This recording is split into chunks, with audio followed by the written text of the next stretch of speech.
Can a single car ruin the legacy of two legends? Are we seeing the last episodes of Hamilton and Leclerc dressed in red?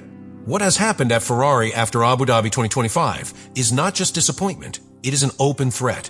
And today, I'm going to tell you why the SF25 has broken the patience of its two stars and what can happen in 2026. Subscribe to continue uploading more of this type of content now, if we continue. Abu Dhabi 2025 was the last stop of the season, but for Ferrari, it was not a closing.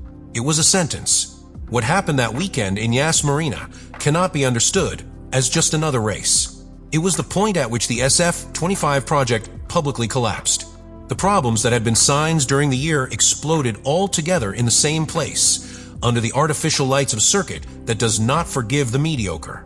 From a first day of activity, Ferrari seemed completely disoriented. Friday was absolute chaos. The car was unresponsive, the setup was out of range, and the settings had to be completely redone from scratch. On an elite team, that is simply unacceptable.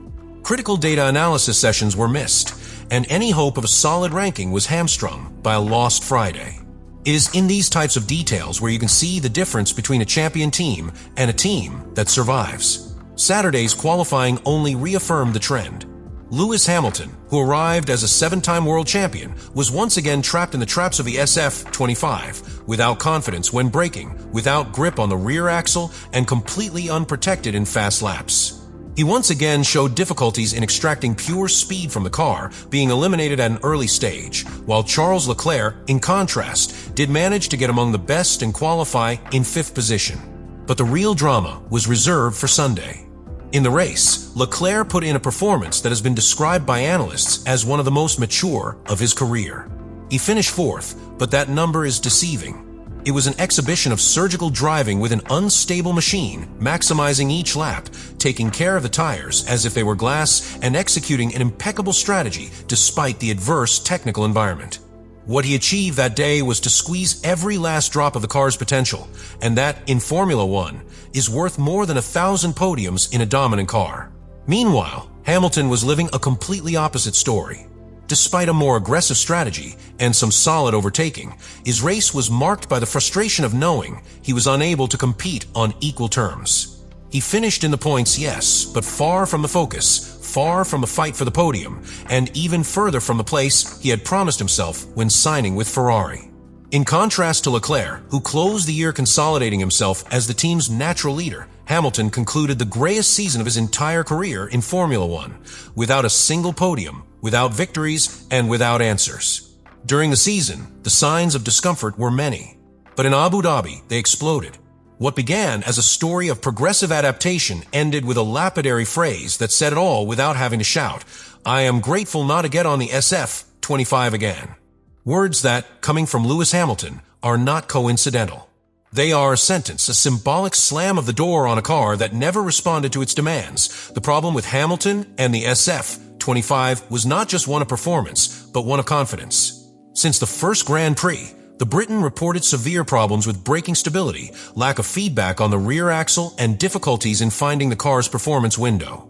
But beyond the technical, what really began to erode the relationship was the team's inability to evolve the car. Ferrari entered a spiral of corrections, patches, and last-minute changes that showed something dangerous. The project did not have a clear direction. The case of Qatar was especially painful. Hamilton finished in a humiliating 12th position, outside the points, in a car that simply did not respond to any intervention. That marked a before and after. From that moment on, the driver stopped softening his language and began to speak crudely, of frustration, of lack of answers, and of a car that was more of a burden than a fighting tool. But the ending in Abu Dhabi was more than symbolic. While Leclerc still managed to maintain some competitive pride with a hard-fought fourth place, Hamilton experienced his last race of the year as a kind of emotional escape. His aggressive strategy was that of someone who no longer had anything to lose, seeking to score points in a battle in which he was not even the protagonist. When he crossed the finish line, the image was eloquent, an exhausted man, a champion who had bet everything and received very little in return. What is most worrying, however, is not just Hamilton's words, but the void they leave. Because what his speech suggests is a closing of a cycle before it has even begun. In Maranello, they wanted to build a story of redemption, of a legend closing his career dressed in red. What they have achieved is a broken story where their big signing feels betrayed by a project that promised him tools to fight and did not deliver. And what makes this situation more dangerous is that Hamilton still retains the media, technical, and sporting capital to change course if he so decides. Teams like Mercedes have never completely closed their doors. Other emerging projects such as Aston Martin or even Audi could offer a more controlled environment with clear direction and less cultural pressure than that imposed by Ferrari. At this point, the bombshell isn't that Hamilton is frustrated. The bomb is that he has stopped believing. And when that happens with someone like him, the next thing that usually comes is not patience, but breakup. In the case of Charles Leclerc, the drama is not new.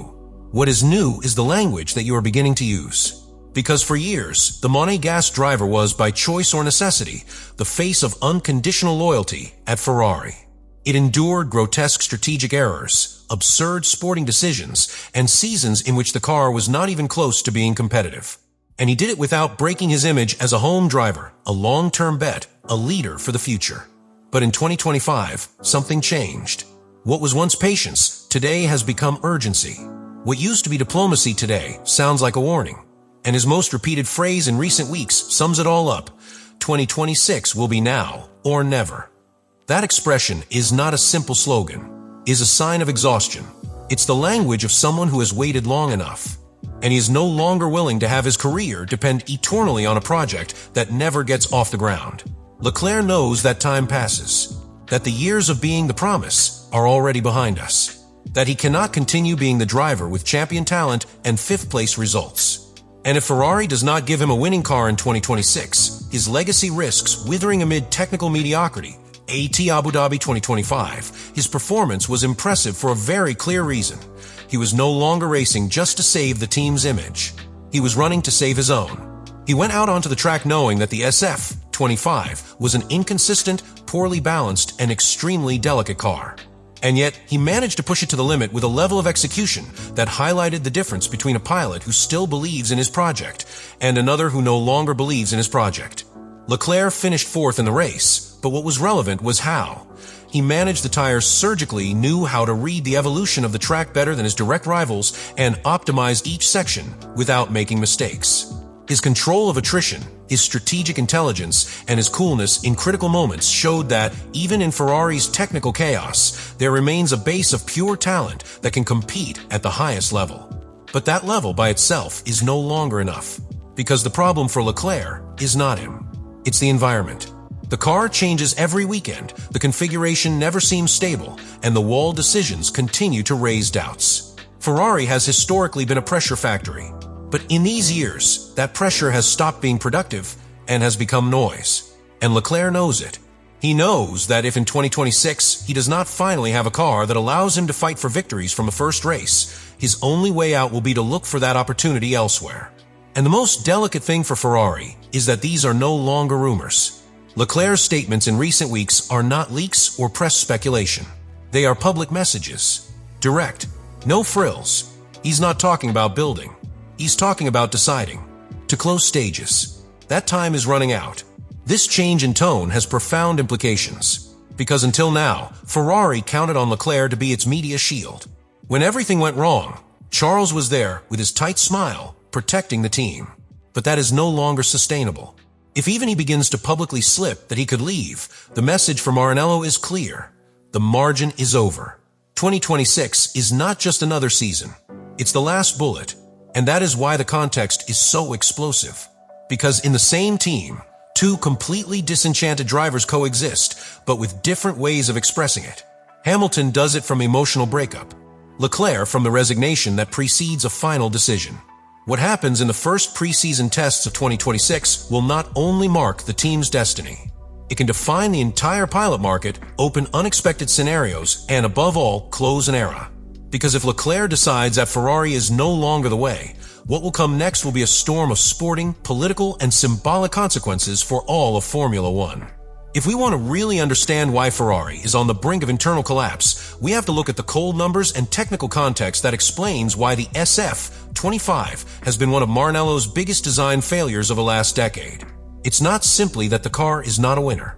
It is that it has failed in its most basic function, offering a predictable and stable platform on which to compete with consistency. The story between Ferrari, Hamilton, and Leclerc seemed written to be an epic of redemption.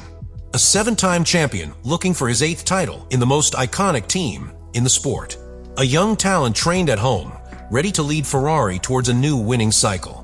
But what we are seeing today is very different. What we are seeing is how time, frustration, and lack of answers are destroying that narrative from within. And now I ask you who have come this far and have followed every detail of this analysis, do you think Ferrari still has room to save this story? Do you think Leclerc and Hamilton should continue betting on this project? Or is it time to close this chapter and seek glory elsewhere? Subscribe to continue uploading more of that content. Now you really think about all this.